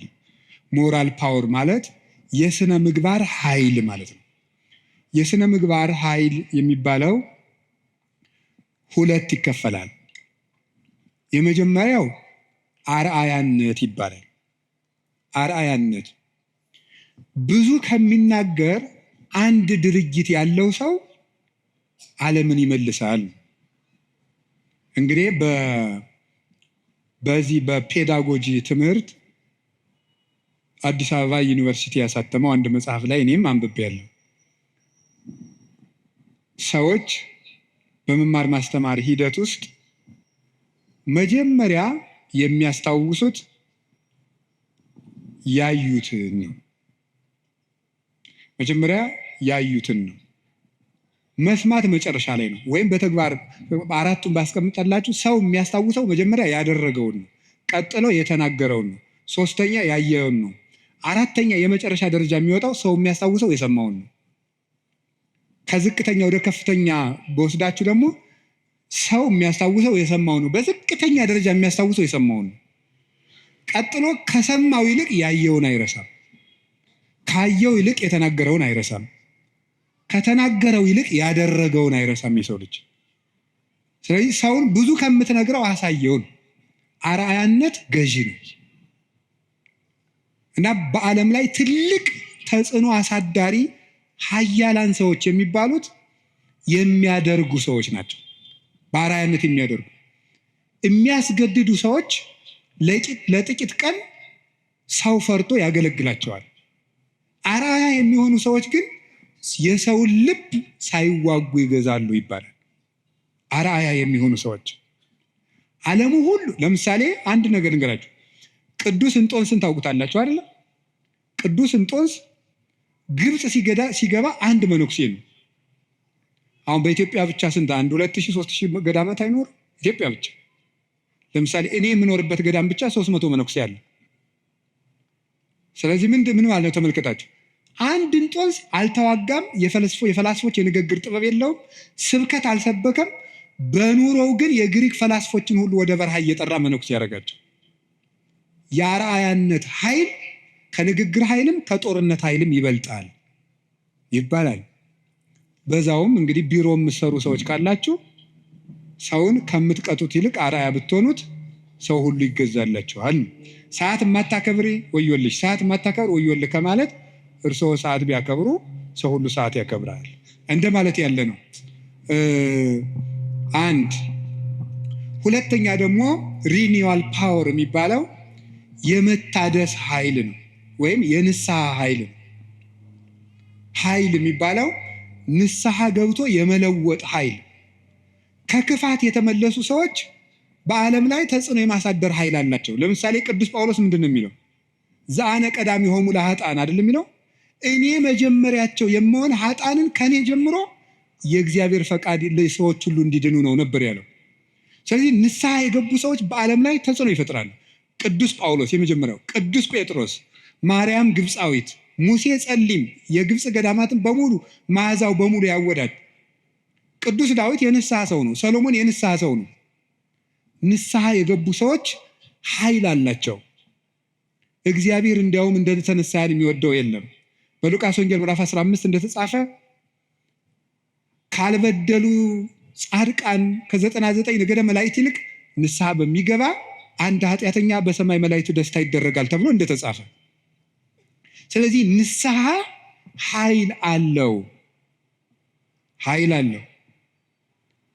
አሁን ቅዱስ ዳዊት እግዚአብሔር ኃይሌ ነው ሲለው ስነ ምግባር ብሰራ ስነ ምግባር እንድትሰራ የረዳኸኝ አንተ ነህ ማለቱ ነው። ጥሩ ነገር ሰርቼ ከሆነ ያለ አንተ ጥሩ መሆን አልቻልኩም ማለቱ ነው። ጥሩ መሆንም የሚገኘው በእግዚአብሔር። እግዚአብሔር ከተማን ካልጠበቀ ጠባቂዎች በከንቱ ይደክማሉ፣ እግዚአብሔር ቤትን ካልሰራ ሰራተኞች በከንቱ ይደክማሉ የሚለው ሲተረጎም፣ አባቶቻችን ሲተረጉሙት ቤትን ካልሰራ ሰራተኞች በከንቱ ይደክማሉ የሚለው ሲተረጉሙት፣ እግዚአብሔር ምግባረ ቤትን ካልሰራ፣ እግዚአብሔር ሀገረ ምግባርን ካልሰራ፣ እግዚአብሔር ሰውነትን ካልጠበቀ በንጽህናው ሰው መጠበቅ አይችልም። በገዛ ራሱ ሰው ራሱን መጠበቅ አይችልም እግዚአብሔር ካልጠበቀ። ስለዚህ መልካም ለመሆኔም አንተው ነህ ማለት ነው። ጥሩ ሰው መሆን የቻልኩት አንተ ረድተኸኝ ነው ማለት ነው። በንስሐ እንድነሳ ያበቃኸኝም አንተ ነህ። ከወደቅኩበት ጉድጓድ አውጥተህ ግን ሰው አድርገህ በሰው መሃል ያቆምከኝ አንተ ነህ ሲል የንስሐን ኃይል አንስቶ ተናገረ። ከቃሉ ጋር ናችሁ? እግዚአብሔር ከሁላችን ጋር ይሁን። ብዙ ንስሐ የገቡ ኃጥአን እንግዲህ የዮሐንስ ወንጌል ምዕራፍ 12 ላይ ያቺ ሽቶ የቀባችው ሴት አለች አይደለም? የሽቶው መዓዛ ቤቱን ሞላው ይላል። በጣም ሁልጊዜ አይኔን የሚስበኝ ንባብ ነው። የሽቶው መዓዛ ቤቱን ሞላ ይላል። ሊቃውንት ሲተረጉሙት ቤት የተባለች ቤተክርስቲያን ናት። ክርስቶስ ያለበት ቤት ቤተክርስቲያን ናት። ክርስቶስ ያለበትን ቤት ያቺ ሴት ያመጣችው ሽቱ ሞላው ማለት ምን ማለት ይመስላችኋል? የአንዲት ንስሐ የገባች ነፍስ ዝናዋ፣ ስነ ምግባሯ ቤተክርስቲያንን ሞላ። አሳዳጁን ጳውሎስ አይደለም እንዴ ተነስተን ቅዳሴ ላይ ቅዱስ ሐዋርያ ጳውሎስ ሰናየ መልእክት ፈዋሴ ዱያን ዘነሳይከ አክሊለ ሰአል ወጸልይ በእንቲአነ ያድኅን ነፍሳተነ በብዛ ሳህሉ ወምሕረቱ በእንተ ስሙ ቅዱስ የሚባለው እኮ አሳዳጁ ጳውሎስ ነው። የዚያች ሴት ሽቶ ቤቱን ሞላው ማለት ንስሐ የገባች ነፍስ መዓዛ ቤተ ክርስቲያንን ይሞላል። ተዘከረነ ሳይባል ቅዳሴ ተቀድሶ ያውቃል? ሰምታችኋል?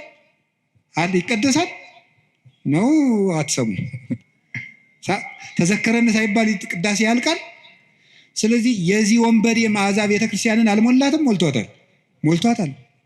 በቀኝ በከመ ተዘከርኮ ለፈያታዊ ዘየማን በቀኝ የተሰቀለውን ወንበዴ እንዳሰብከው እኔንም አስበኝ። ሁልጊዜ የዚህ ወንበዴ መዓዛ ቤተክርስቲያንን ሞላት፣ ክርስቶስን ስለለበሰ።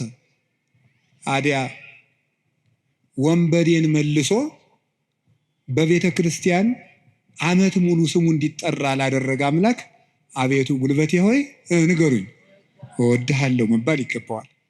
የኃጢአትን ሸክም ፈንቅዬ ወጥቼ በፊትህ እንድቆም ያደረግከኝ አምላኬ ሆይ ጉልበቴ ሆይ እወድሃለሁ። የእግዚአብሔር ቤተሰቦች ያለ እግዚአብሔር ጉልበት ካለንበት ኃጢአትን መውጣት አንችልም። አንዳንድ ጊዜ ሰይጣን ምን ሊለን ይችላል? አይ እንዲሆኝ ረክሼ ቤተክርስቲያን አልሄድም፣ እንዲሆኝ ረክሼ የጸሎት መጽሐፌን አልነካውም፣ እንዲህ ባረኩበት እጄ እንዲህ በልኮ። እንደው ይገርማቸዋል እኮ ጸሎተኛ ለመሆን ምን ያስፈልጋል ቢሏቸው አንድ አባት መጸለይ አሏቸው። ጸሎተኛ ለመሆን መፍትሄው ምንድን ነው? ንገሩኝ እንጂ መጸለይ ነው። ወደ እግዚአብሔር ቤት ለመምጣት መፍትሄው ምንድን ነው? ወደ እግዚአብሔር ቤት መምጣት በሉ እንጂ ንገሩኝ እንጂ ወደ እግዚአብሔር ቤት ለመምጣት መፍትሄው ምንድን ነው? ጥሩ ሰው ለመሆን መፍትሄው ምንድን ነው? ከነ ክፋታችን መምጣት። ምክንያቱሳ የዮሐንስ ወንጌል ምዕራፍ 7 ላይ ጌታ ምን ብሎ ነግሮና እኔ ውሃ ነኝ። እስኪ ውሃ በሉ።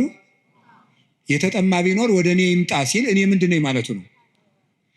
ስለዚህ ወደ ወንዝ የሚሄድ ንጹህ ሰው ነው ያደፈ ሰው ነው? ንገሩ። ያደፈ ሰው ነው። እንዲያውም ካደፍን ነው ቤተክርስቲያን መምጣት ያለብን። ልንነጻ ነው የምንመጣው። ውሃ የሚቀዳ የተጠማ ሰው ነው? ጠጥቶ የጨረሰ ሰው ነው? የተጠማ ሰው። እንግዲያውስ ክርስቶስ ለእኛ ለተጠማ ነው ያስፈልገን። ለደረቀ ዛፍ ውሃ እንደምናጠጣው እንዳይደርቅ እንደምናጠጣው ደረቅ ለሆነችው በረሃ ለሆነችው ነፍሳችን የሕይወት ውሃ ክርስቶስ ያስፈልገናል። ፍሬ ቢስ ለሆነው ቅጠል ብቻ ለሆነው ሰውነታችን የሕይወት ውሃ ክርስቶስ ያስፈልገናል። መምጣት የሚያስፈልገን ለእኛ ነው። ጉልበቴ ሆይ እወድሃለሁ የምንለው በእግዚአብሔር ጉልበት እንጂ ሰው በጥረቱ ብቻ ከኃጢአት ሊወጣ አይችልም። ምዕመናን እንደዛ ነው የምነግራችሁ። ክርስቶስ ካልጠራን በቀር እውርነታችን አይለቀንም። ማርያም መግደላዊት እኮ ጥርጥሩ እንደያዛት እንዲሁ አትክልተኞች ወስደውት ይሆን እያለች በኋላዋ ማርያም ብሎ ድምፁን ሲያሰማት ነው ፊቷ የበራላት። መድኃኔዓለም ሲጠራን ነው ልባችን የሚበራው። እንዲጠራን ደግሞ ሁልጊዜ መምጣት አለብን። እሱ ጉልበት ሲወጣን ነው የሚወጣው። ቅዱስ ጴጥሮስ ወደ ውሃው ሲሰጥም አቤቱ እንዳልሰጥም አድነኝ አለው። ጌታ እጁን ሲልክለት ምዝዝ ብሎ ወጣ። ካለንበት ጉድጓድ የምንወጣው እግዚአብሔር ጉልበት ሲሆነን ነው። ጉልበቴ እወድሃለሁ የምንለው ከዚህ የተነሳ ነው የእውቀት ኃይል የሚባል አለ። እስቲ የእውቀት ኃይል በሉ ንገሩኝ እንጂ። ስለዚህ ቅድስና ለሰሩት ለእነ አቡነ ገብረ መንፈስ ቅዱስ ጉልበታቸው ማን ነው? ንገሩኝ እንጂ። አቤት! አቡነ ገብረ መንፈስ ቅዱስ 562 ዓመት ምግብ ሳይበሉ ኖረዋል። ውሃ ሳይጠጡ ኖረዋል። እግዚአብሔር አስችሏቸው ነው። ምንም ሳይበድሉ እንደ መልአክ ንጹሕ አእምሮ ነበራቸው እሳቸው። ስለዚህ ምን ብለው ይዘምራሉ? አቤቱ ጉልበቴ ሆይ። ደግሞ እኔና እናንተን የመሰሉ ኃጣንም ደግሞ አሉ። ማርያም ግብፃዊት አለች። ኢየሩሳሌም ስትሄድ በግብፅ አመንዝራ ኢየሩሳሌም ስትሄድ ደግሞ የምታመነዝርባቸው ወንዶች ልታገኝ ነው ሄደችው። ሰዎች ኢየሩሳሌም ሊሳለሙ ሲሄዱ መርከቡ ውስጥ መሳፈሪያ ሳንቲም አልያዝኩም፣ ክፈይ፣ አልከፍልም፣ እኔ ከፍላለሁ እንዴ፣ ከፈለክ ከኔ ጋር ተኛ እያለች ሰውነቷን ለመርከብ ዋጋ የምትሸጥ ሰው ነበረች። እሷ ሰው ሁሉ ወደ መቅደሱ ሲገባ ደጅ ላይ ያለ ስዕል ግን እሷን ይገፋት ጀመር በኃይል። ቆማ ስታለቅስ የእመቤታችን ስዕል አየቻት። ወደ መሐሪው ልጅሽ ንገሪልኝ አለች። ከዚያ በኋላ እንድትገባ ተፈቀደላት። ወደ ዮርዳኖስ ማዶ ሂጂ፣ በዚያም ለነፍስሽ ረፍት ታገኛለች። ሄደች። ቤተ መቅደስ ውስጥ ቤተክርስቲያን ለመግባት ቅጥሩን ለመግባት ጉልበት ያልነበራት ግብፃዊቷ ዘማዊቷ ማርያም ክርስቶስ በምሕረት እጁ ከነካት በኋላ ግን ምን ሆነ? ቅዱስ ዞሲማስ ሲይዝ ከመሬት አንድ ክንድ ቆማ ስትጸልይ ነው ያገኛል። እንደዚች ያለችው ኃጣንም አቤቱ ጉልበቴ ሆይ እወድሃለሁ። አገርን ከማሸነፍ ልማድን ማሸነፍ ይበልጣል። ክፋትን ቆርጦ መጣል ከባድ ነው። ሰንሰለትስ ወይ ቆርጠው ይጥሉታል፣ ወይ ፈልቅቀው ይጥሉታል፣ ወይም ደግሞ ያሰሩ ሰዎች ተመልሰው በሌላ ቀን ይፈቱታል። የኃጢአት ሰንሰለትን ግን እግዚአብሔር ካረዳን መፍታት አይቻልም። እና ለዚህ ነው ቅዱስ ዳዊት ጉልበቴ ሆይ እወድሃለሁ ያለው። ለንስሐም ጉልበታችን እግዚአብሔር ነው፣ ለንጽህናም ጉልበታችን እግዚአብሔር ነው፣ ለእውቀትም ጉልበት እግዚአብሔር ነው። የእውቀት ኃይል የሚባለው እሱ ነው። እውቀት ባዶውን ሲነገር ኃይል የለውም። አንዳንድ ጊዜ ይህንን እኔም አስባለሁ። እውነት ለመናገር መቼስ ተያይዘን ከምንጠፋ አንዳችን ተናጋሪ አንዳችን ሰሚያን እንተጋገዝ ተብሎ ነው እንጂ እውነት ለመናገር እኔን የመሰለ ሰው እዚህ ቆሞ መስበክ አልነበረበትም። መስበክ ያለባቸው እንደነ ቅዱስ ዮሐንስ አፈወርቅ ያሉ ቅዱሳን መምህራን ነበሩ።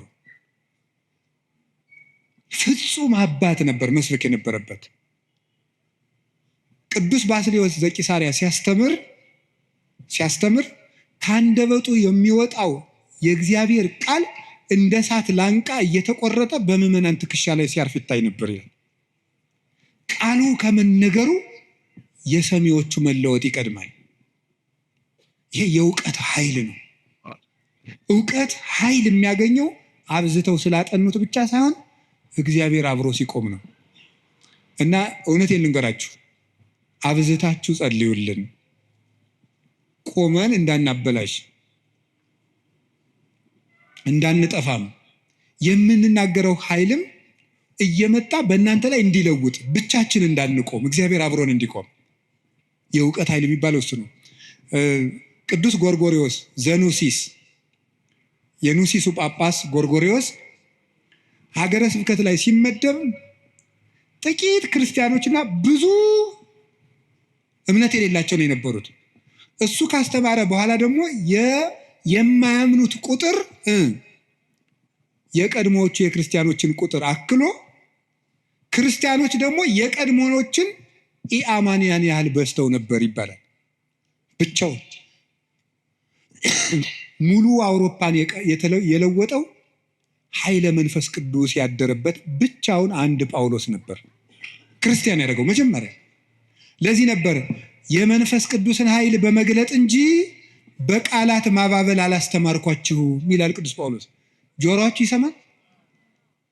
የመንፈስ ቅዱስን ኃይል በመግለጥ እንጂ በቃላት ማባበል አላስተማርኳችሁም ያለ ቅዱስ ጳውሎስ። ስለዚህ ነው በእግዚአብሔር ኃይል መጣው እንጂ ቃላትን በማሳመር አልመጣሁም የሚለው ለዚህ ነው።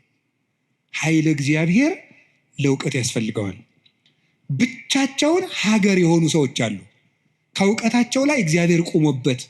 ቅዱስ ዮሐንስ አፈወርቅ ብቻውን ቁስጥንጥንያ ውስጥ የሚያበራው ምሰሶ ቅዱስ ያሬድ ኢትዮጵያዊው ብቻውን የቤተ ክርስቲያን ትጥቅ ሆኖ በየማህሌቱ ብቻውን ቆሞ የኖረው ዕውቀቱ ውስጥ ኃይል ነበረ።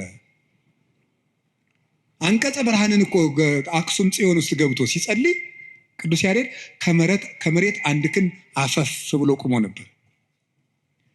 የዚህ ምሰሶ የዚህ ብርሃን የቅዱስ ያሬድ ብርሃን በማህሌቱ ይኸው 1418 ዓመታትን እዚህ ያለው እዚህ ቤተክርስቲያን ውስጥ የእውቀት ኃይል የተጫነው ዕውቀት፣ ነጠላ ያልሆነ ዕውቀት፣ ብልጣብልጥነት የሌለው ዕውቀት። መማር ማለት ስማርት ቲንኪንግ አይደለም። መማር ማለት ሰው መሆን ነው። እና እንደ ቅዱስ ጳውሎስ ያሉት ብቻቸውን ቁመው ቤተ ክርስቲያን የሆኑት መምህራን አቤቱ ጉልበቴ ሆይ እወድሃለሁ ቢሉት የተገባ ነው። ሌላው የመከራ ኃይል አለ። እስቲ የመከራ ኃይል በሉ። ስንት ኃይል ነገርኳችሁ?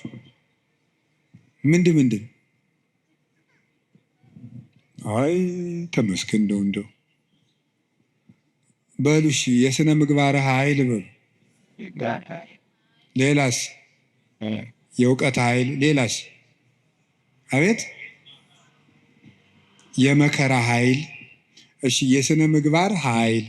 ከዚያ በፊት ምን ብያችሁ ነበር? የአርአያነት ኃይል የሚባለው ይሄ ሞራል የሚባለው እሱ በሁለት ተከፍሎ ስነ ምግባርና አርአያነትና ንስሐ ብለን ከፍለናል። ቀጥሎ የእውቀት ኃይል ብዬ ነገርኳችሁ። ሶስተኛ አሁን የምነግራችሁ ደግሞ የምንድን ነው? የመከራ ኃይል ነው። የመከራ ኃይል የሚባለው ጉልበቴ ሆይ እወድሃለሁ ያለው አሁን ቅዱስ ዳዊት አሸንፏል። ዘመኑን በሙሉ ጠላቶችን አሸንፏል። ያሸነፈ ግን በውጊያ ሳይሆን በምንድን ነው? በመከራ ነው ያሸነፈው። ይገርማቸዋል። በመከራ ማሸነፍ ከዚህ ዓለም ሎጂክ የራቀ ነው። በዚህ ዓለም ለማሸነፍ ፓወር የግድ ያስፈልጋል ነው ቀመሩ። ይሄ ነው። አሁን የዚህ ዘመን ሰው እና ክርስትና ልገናኝ የሚለው ተፍ ብለህ ሰልፍ ኮንፊደንስ ይኑርህ ነው። በክርስትና ደግሞ ተፍ ብለህ ትሁቱን ነው። በዚህ ነገሩ ወዲያና ወዲህ ነው። ከብቶቿል አይደለም። ትሁት የሆነ ከፍ ይላል ነው። አሁን ደግሞ ራስህን ከፍ አድርግ፣ አትጣል ነው። እንደዚህ ነው። ማስታወቂያ ስራ ገንባ፣ ራስህን አስታውቅ በደንብ። እንደዚህ ነው። የፈለግከውን ነገር ስራ፣ ስለማንም አትጨነቅ፣ ግድ አይኑርህ። እንደዚህ አይነት ነገር ነው የሚሰበከን። እንደሱ የሚባል ነገር የለም። እንደሚባለውም 100% ኮንፊደንስ ኔጌቲቭ ኮንፊደንስ ነው ይባላል። ስለዚህ ተገቢ አይደለም። ምንድን ነው ታዲያ? እኛም መከራ ማሸነፍ ነው የሚባለው። ቅዱስ ዳዊት ለምሳሌ እንዲህ ያደረገ፣ ሳኦል እያሳደደው ሄደ። ቅዱስ ዳዊት ዋሻ ውስጥ ተጠጋ። ሳኦል ዳዊትን ፈልጎ ተኛ እና አበኔር ይባላል የሳኦል የጦር አበጋዝ ከሳኦል ከጨርቁ ጫፍ ቆረጥ አድርጎ ዳዊት ወስዶ አለፍ ብሎ አበኔር አንተ የውሻ ሬሳ አይመስልክ ጌታህን እንዲያርገን የምትጠብቀው አለው። ተኝቶ ነበር ያም ማለት ነው። ግን የቅዱስ ዳዊት ጋሻ ጃግሬዎች ኧረ ዛሬ እግዚአብሔር ጠላትህን በእጅህ አሳልፎ ሰጥቶልሃል እንበለው አሉት። እናንተ እኔ ከእናንተ ጋር ምን አለኝ? እግዚአብሔር በቀባው ላይ እጄን አላነሳም አለ። እና አባቶቻችን እንዲያውም ትልቅ መከራ ሊገል የመጣ ጠላትን እጅ ላይ ጥሎ ምሮ መስደድ ነው ይላሉ። ይሄ እኮ የልብ መከራ ነው። እናንተ አሁን ታደርጉታላችሁ? አሁን እኔ ለምሳሌ ዱላ ይዤ ያባረርኳቸው ቤታችሁ በመጣና ኋላ አጥቻችሁ እኔን ድንገት እንቅልፍ ቢጥለኝ ተነስታችሁ እንዴት ነው የምታረጉ? ምንም አታረጉም። እናንተ ክርስቲያኖች ናቸው። ለሁሉም ግን ዳዊት ሰው የማይወጣውን ተራራ የወጣ ተራራ ነው የሚባለው። ለዚህ የልብ ጉልበት ያስፈልጋል። ትዕግስተኛ ለመሆን የልብ ጉልበት ያስፈልጋል። አሁን እኮ ሰው ገለባ ነው። ፍርድ ቤት ውስጥ ባልና ሚስት ተካሶ ዓለም እየቀለጠ ያለ ትዕግስት በማጣት አይደለም? በቃላት ጦርነት አይደለም? እንዲሁ አታፍሩም ወይ? እንዲህ ብሎ ሰድቦኝ እንዲህ ብላ ሰድባ እያላችሁ እንዲሁ አታፍሩም ወይ? እውነቴን እኮ ነግራችሁ ጦር ይዞ የመጣውን ጠላቱን እጁ ላይ ሲያገኘው እግዚአብሔር በቀባው ላይ እጄን አላነሳም። ሌላ ቀን እኮ ደግሞ ምን አደረገው? ዳዊት ወልዴ ቃል ከማይዜኒ ዳዊት ወልዴ ቃል ከማይዜኒ ዳዊት ስትዘምር እኮ ደስ ይለኛል እና በገና ደርድርልኝ አለው። የዋሁ ዳዊት በገና ሊደረድር ሲሄድ ጦሩን ሳኦል ይዞ ሲወረውርበት አድነን እግዚኦን ብእሲኩይ አቤቱ ከክፉ ሰው አድነኝ ሲል ጦሩ ሁዳ ከግድግዳው ላይ ተተከለች። ያንን ደግሞ መልሶ ሌላ ቀን ፈልጎ አገኙ። አሁንም ሳይገለው ጥሎት ሄደ። ሳኦል እየፈለገው ሄደ። ዳዊት ግን ይላል ለግቡ ድኅሬሆሙ ጸላእቴ ጠላቶቼ ወደ ኋላቸው ይመለሱ ይላል። ሳኦል መንገድ ጠፍቶት ተመለሰ። ደክሞ ማሸነፍ የእግዚአብሔራዊነት ነው። ከዛ ምን አደረገ? ጎልያድ በመጣ ጊዜ ዳዊት በሰይፍን ያሸነፈ በጠጠር? እስኪ ንገሩኝ። ስለዚህ የዳዊት ጉልበት ሰይፍ ወይስ እግዚአብሔር? ንገሩኝ እንጂ ጠጠሯ ናት ያሸነፈች ወይስ የእግዚአብሔር ስም? የእግዚአብሔር ስም ከተጫናት ጠጠርም ኃይል አላት። እግዚአብሔር ከሌለው ግን ሰይፍም ያስገድላል። ጎልያድ ሰይፍ ይዞ ሄደ፣ ዳዊት እግዚአብሔርን ይዞ ሄደ። ከዚያ በኋላ ስም ወረገመኒ በአማልክት ይሁርኩሳን በረገሙ ጣዖቶቹ ረገመኝ ዋንሰ ሳይኩ ሰለስተ አይባን ሙስተፈለግ እኔ 3 ድንጋዮችን ከባህር አነሳው ወጸፍኩ ወዲ በፍጽሙ ግንባሩን አልኩት አሚሃ ወርቀ በኃይል እግዚአብሔር በእግዚአብሔር ኃይል ያን ጊዜ ወደቀ። ወነሳይኩ ዘምላይሌው ሰይፈ ከሱ ሰይፍን ወሰድኩ ወመተርኩ ርሶ ለጎልያድ የጎልያድን አንገትም ቆረጥኩት አለ። በራሱ ሰይፍ እንዲወድቅ ያደረገው ጉልበቴ ሆይ እስኪ በሉ ሁላችሁም ንገሩ እንጂ። አዎ ይህን የሚያደርገው የእግዚአብሔር ስም ነው። ቅዱስ ዳዊት አንተ ብላቴና ጨንገር ይዘህ የምትመጣ እኔ ውሻ ነኝ ነበር ያለ ጎልያድ። እና እንግዲህ ስጋህን ለሰማይ ወፍ ለምድር አራዊት ቆራርጬ እሰጠዋለሁ አለው። አዎ አንተ ከውሻም ታንሳለህ። ውሻ ጌታውን ያውቃል፣ አንተ ግን ፈጣሪን አታውቅም። አንተ በሰይፍ ትመጣለህ፣ እኔ ግን አንተ በምትገዳደረው በእስራኤል አምላክ ስም እመጣለሁ ነው። የእግዚአብሔርን ስም ይዞ ሄደና ያንን 6 ክንድ እስራኤልን ያስጨነቀ ሰው ገረሰሰው። ስለዚህ ጉልበቱ እግዚአብሔር። ጉልበቴ ሆይ እወድሃለሁ አለ። ከገዛ ቤተ መንግስቱ አኪጦፌል የሚባል መካሪ ተነስቶ አቤሴሎምን የገዛ ልጁን አስነስቶ ምንድን ነው ያደረገ? ዳዊትን ሲያዋርደው የዳዊትን ሚስቶች በሙሉ እስራኤል በተሰበሰቡበት ድንኳን አስጥሎ አገር እያየ የአባትህን ሚስቶች ድፈራቸው ብሎ ገብቶ የአባቱ ሚስቶች እንዲደፈር በመጽሐፍ ቅዱስ የተጻፈ ነው አድርጎ አኪጦፌል የሚባል ሰው አዋረደው። ዳዊትም ሄደ፣ ተሳድ ወጥቶ ሄደ ከቤተ መንግስቱ። ዳዊት ኃያል እኮ ነው። ስሙ ሲጠራ እኮ ሽም ይደነግጥለት ነው። ኃያላን የጦር መሪዎች አሉት። ግን ምንድን ነው ያደረገ? እግዚኦ ሚበዙ ለይሳቅዩን ብዙሃን ቆሙ ላይሌ ብዙሃን ይቤልዋ ለነፍሴ እያድህነኪ አምላክኪ አንተሰ እግዚኦ ምስካዬ አንተ። አቤቱ የሚያስጨንቁኝ ምንኛ በዙ፣ ብዙዎች በኔ ላይ በጠላትነት ቁመዋል፣ ሰውነቴንም የሚያድንሽ የለም ይሏታል። አቤቱ አንተ ግን መጠጊያዬ ነህ፣ ከራሴ ላይ በላይ ያለ ዘውድም አንተ ነህ እያለ በልቡ ተንበልብሎ ካሸዋ ላይ ወድቆ ያለቅስ ነበር። የዛ ጊዜ አኪጦፌል ይገርማችኋል፣ አገሩ ገብቶ ዳዊት ከተመለሰ አይምረኝም ብሎ በገዛ እጁ ታንቆሞተ። ዳዊት አኪጦፌል እንዲህ ብሎ ሲመክር ማዶ ላይ ደግሞ በመጽሐፈ ሳሙኤል እንደተጻፈው ማዶ ሄዶ ዮርዳኖስን ሸገር ብሎ በቀትር እግዚኦ እልዋ ለምክረ አኪጦፌል፣ አቤቱ ጌታዬ የአኪጦፌልን ምክር አፍርስበት ይላል። በዳዊት ሞት እየተመከረ ዳዊት ምን ያደርጋል? አቤቱ የአኪጦፌልን ምክር አፍርስበት ይላል። የመከረበትን ሰውዬ ሄዶ እንዳያስረው ተሰዷል። ጉልበት የለውም ዳዊት፣ ሰራዊት አልቆበታል። ስለዚህ ምን አደረገ? አንድ ጉልበት አለው፣ እግዚአብሔር ነው። የአኪጦፌልን ምክር አፍርስበት አለ። ዳዊት ምን እያለ ነው? አቤቱ የአኪጦፌልን ምክር ተናገሩ እንጂ አፍርስበት በሉ እንጂ እያለ ያለቅሳል። ኩሲ መጣና ምን አደረገ? አይ ይቺ ምክር አንዲት ናት፣ አንድ ምክርማ አይረባም፣ ከገሌ ምክር የገሌ ምክር ይሻላል ተብሎ የቤተ መንግስት ምክር የአንዱ ምክር ተመርጦ ነው እንጂ የአንድ ሰው ምክርማ አይረባም። ስለዚህ ምክር ይመከር፣ ቆይ ውለን እንደር። አባትህ ዳዊትን ታውቀዋለህ፣ ኃያል ነው። እነ አበጋዞቹ እነ ኢዮአብም ኃያላን ናቸው። አሁን ሂደን ይፍጀን እንዴ? ነገር ግን መላው አእላፈ እስራኤል ገና ይሰብሰቡ፣ ምክርም አበርክተን እንምከር።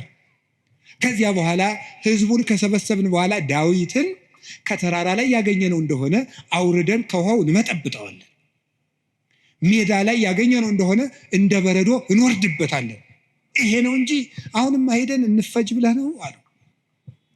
እሺ እንግዲያስ ያንተ ምክር ይሻላል አለው። በጎን ምን አደረገ? ኩሲ ዳዊትን በዚህ ባጠገብ አትደር፣ ዮርዳኖስን ተሻገር፣ ሊገልህ ሊመጣ ነው አለ። ዳዊት ይህን ሰምቶ ተሻግሮ ሄደ።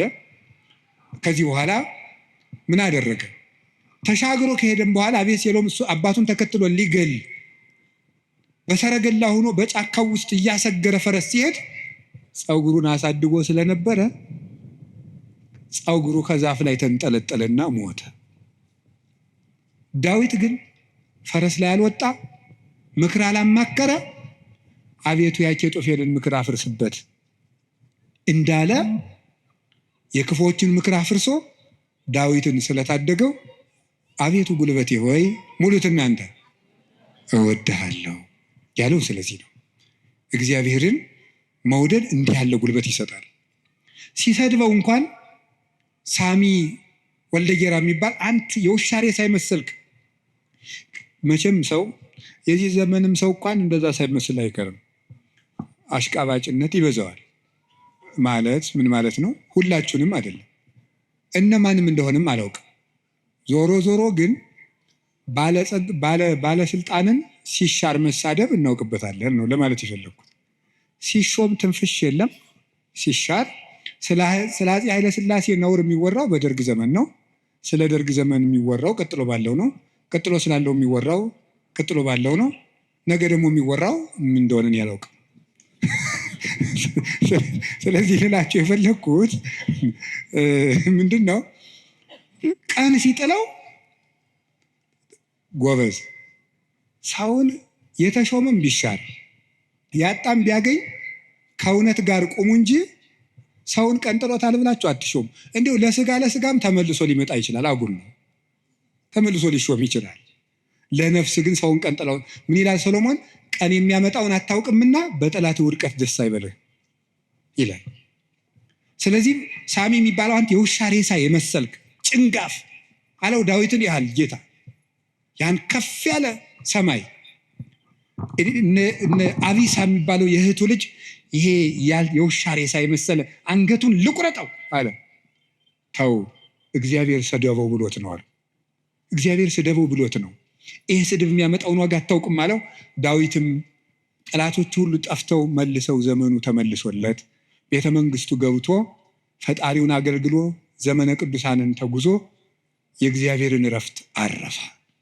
አቤቱ ጉልበቴ ሆይ እወድሃለሁ ያለው ደካማ እንባው ጦር የተሸከሙ ጠላቶችን ድል ስነሳችለት ነው። አሁንም ጉልበት እግዚአብሔር ጉልበታችን ነው ማለት በአጭር ቃል ለመጠቅለል አንድ እግዚአብሔር ጉልበታችን ነው ማለት ከኛ እውቀት ውጭ የሆነ ነገርን እግዚአብሔር ያደርግልናል።